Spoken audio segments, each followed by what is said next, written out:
اللي انا هقوله ده ملهوش دعوة انت اهلاوي او زملكاوي، اللي انا هقوله ده ما ليه دعوة انت مصري ولا مش مصري. وفعلا لان دول الاتنين دول بيمثلوا مصر، واي حد يقرب منهم او يتكلم عنهم كأنه بيمس مصر كلها. فانا كاهلاوي انت كزملكاوي المفروض نتكلم ونقول كلمة حق. واللي حصل في السودان مع الهلال السوداني ومباراة الاهلي والهلال السوداني ده ما كانش المفروض يحصل منه حاجة تماما. خاصة ان في حاجات كتيرة حصلت بعد الماتش واثناء الماتش. اثناء الماتش الاعتداء على اللعيبة زي لاعبنا محمد عبد المنعم اللي الدكتور بتاعهم رش بنج في وشه. هيطلع واحد يقول لي لا الدكتور طلع وقال ما حصلش، اقول لك انا مصدق ابننا مش مصدق الدكتور بتاعهم يا عم. وفي حد يسرق ويقول انا سرقت؟ يبقى الدكتور بتاعهم رش بنج في محمد عبد المنعم المدافع، معناه ايه رش البنج ده؟ ما هو حاجة من الاتنين. انت عايز تنيمه ينام في الملعب خلاص كده وينتهي بقى الدنيا، يا اما انت عايز بقى يغلط وما ياخدش باله من اي حاجه تحصل وانت تستنزل فرصه بقى. لكن ما حصلش حاجه من الكلام ده، ولحقنا الموقف بقياده مين؟ محمد الشناوي. محمد الشناوي اللي انا بعتبره اقسم بالله رغم الغلط اللي غلطه لكن هو راجل المباراه. راجل المباراه لان راجل المباراه ده كابتن فريق بجد، دافع عن فريقه ودافع عن اللعيب بتاعه. اللعيب بتاعه اللي كان متعرض ان هو يتضرب وهو راح دافع عنه وكان هينضرب مكانه. وانا بقول لك اهو، احنا كمحمد الشناوي كاهلي كامل كان ممكن يتعرض للضرب وكان ممكن يتعرض للقتل، وكانت تحصل مذبحه بورسعيد تانية في السودان. دي مش اول مره معانا مع الهلال السوداني، حصلت قبل كده 2009، حصلت قبل كده 2020.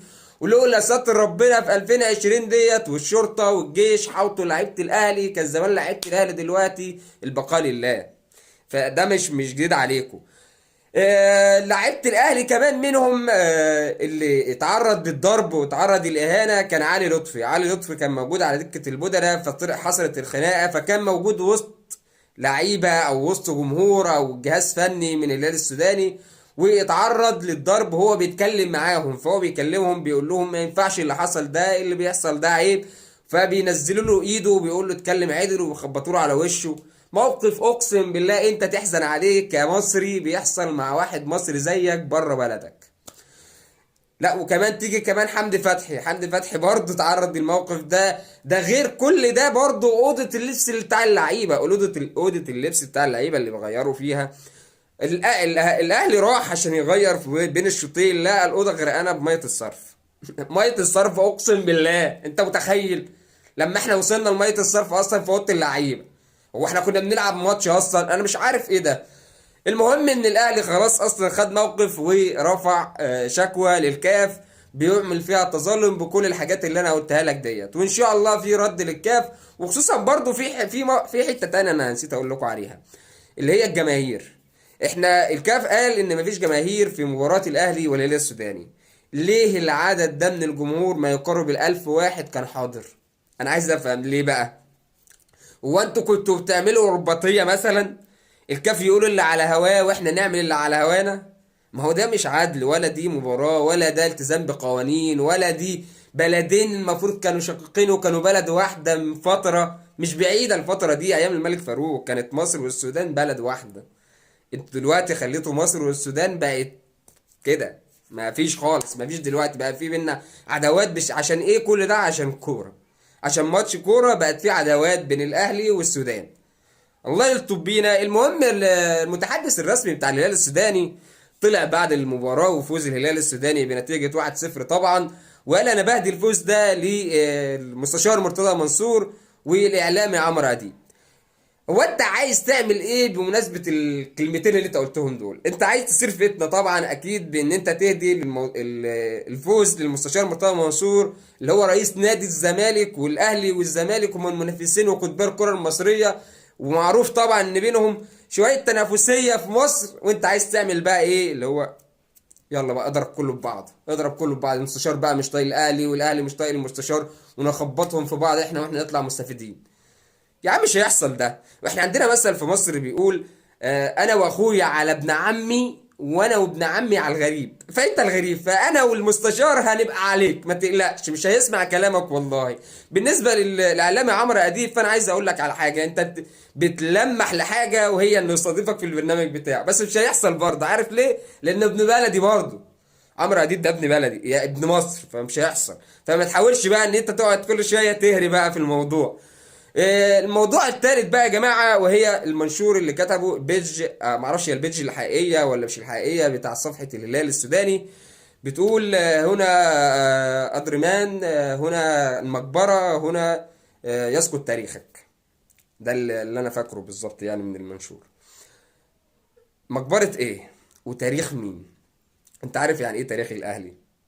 هو فين الأول تاريخك أنت عشان تقول لي تاريخ الأهلي؟ هيسقط فين أصلا تاريخي؟ هيسقط عشان ماتش واحد يسقط تاريخ الأهلي؟ أنت عبيط، أنت عبيط. تاريخ الأهلي ده، انت تاريخك كله كده، تاريخ الهلال السوداني، لا مش تاريخ السودان كلها في مريخ بقى والهلال واي فرقه عندكم مش معروفه اصلا، ما تجيش 10% من تاريخ الاهلي. بطولات الاهلي تاريخ السودان كلها ما يجيش 10% من تاريخ الاهلي. فما تتكلمش عن تاريخ الاهلي من غير ما تعرف يعني ايه تاريخ الاهلي اصلا. ومقبره ايه؟ مقبره عشان ماتش؟ يا راجل صلى على النبي، يا راجل صلى على النبي. ده احنا على كده كنا عملنا مقابر عالميه لكل العالم بقى. لان احنا ما بنبقيش، احنا ما بنبقيش بقى سواء في اي حته، احنا عندنا مقابر بقى. يبقى احنا كده عندنا مقابر عالميه. ده انت تيجوا تزوروا عندنا اي حد انتوا عايزينه بقى. فما تتكلموش على الفاضي وتطلعوا باهانات وكلام فاضي ملوش اي لازمه. والصحف برضو الهلال السوداني طالعه تقول الاهلي المدلل من ناحيه الكاف. مدلل من ناحيه الكاف عشان ايه؟ الكاف عمل ايه عشان يبين ان الاهلي هو الابن المدلل ليه؟ الكاف عمل ايه الا في يكون اجراءات السلامه ليكوا ولجمهوركم؟ الاستاد اللي انتوا كنتوا بتلعبوا عليه، اللي انتوا اشتكيتوا وتقولوا ان الاستاد ده ينفع يصلح ل 10000 مشجع، الكاف راح عمل معاينه وطلع ان الاستاد اصلا ما ينفعش يقعد عليه 3 4 تنفار. فانت ما تتكلمش وتقول ان الكاف بيبقى الاهلي الابن المدلل للكاف. لا، الاهلي ملهوش دعوه خالص باي حاجه في الكاف. هو اصلا نادي زيك زيه بالنسبه للكاف. لكن جماهير الهلال السوداني وسلامتها دي مسؤوليه الكاف. يا ابني لما يحضر حاجه شبه كده وتحصل مشكله، ساعتها انتوا اللي هتزعلوا، اقسم بالله والله انتوا اللي هتزعلوا، ما الكاف ولا اي حاجه. فبلاش تقعد ترمي شبه النسوان وتقعد تقول بقى الابن المدلل ومش عارف ايه. انتوا كده كده اخركم بق.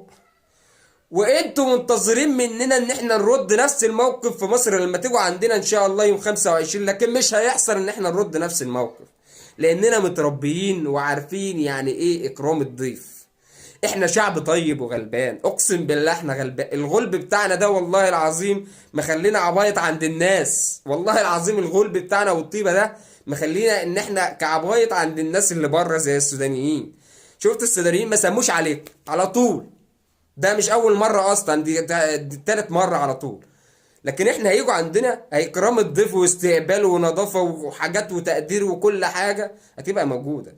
ده معروف عن الشعب المصري، احنا بنكرم ضيفنا عشان احنا ولاد اصول ومتربيين على كده. اهلنا ربونا على ان احنا نكرم الضيف، ما ينفعش نهينه. فانا عايز اقول لك على حاجه، انتظر مني كل التقدير والاحترام ان شاء الله لما تيجي عند القاهره، لما تيجي عند مصر. ولاد مصر سواء اهلي او زمالك او اي حد هيستقبلك بكل جداره وهيستقبلك بكل احترام، لان الاصول بتاعتنا بتقول كده. وفي الاخير سواء كنت اهلاوي او زملكاوي، احنا الاتنين في مركب واحده دلوقتي يا صاحبي. فبلاش نشمت عدونا فينا. السلام عليكم.